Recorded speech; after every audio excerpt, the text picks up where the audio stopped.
Mä näytän vähän crazylle, mutta nyt mä näytän teille maailman parhaimman kanapestopasta salaatti sekoitusjutun. Siis tää on niin hyvää. Mä teen sen tällaiseen astiaan tai vuokaa ja sä tarvit kurkkuu, tomaattia, babypinaatteja, rukolaa, mutta rukolaa ei ollut kaupassa, mä en tiedä miksi. Fetaa, tähän sopisi parhaiten sellaiset kuutiofetat, mutta mennään tälle. Crème franchuuta, eli crème fraiche, pesto, kanaa ja pastaa.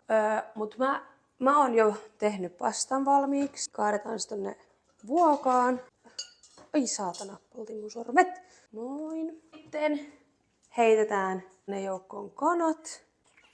Mä maustoin noi kanat vaan suolalla ja pippurilla. No tuuks se sanoo moi? Nam. Nam Simba. Mä oon just kuvannut teille, miten tää juttu tehdään ja se ei oo ikinä kuvannutkaan. Mutta nää kaikki vaan pilkotaan ja laitetaan yhteen, noi kaikki ainesosat. Sekoitetaan, laitetaan tää pesto tähän crème franchuun juttuun. Ja sekoitetaan. Mä sekoitan sitä tällaisella kauhalla vaan kaikki nää silleen, että tää kastike, pesto juttu sekoittuu tänne joukkoon. Ja sit se näyttää vaan tältä, kun noi kaikki on sekoitettu keskenään. Mä sen sanon, tää on maailman parasta ja niin helppoa ja nopea tehdä. Tää on oikeesti ihan superhyvää. Kannattaa testaa.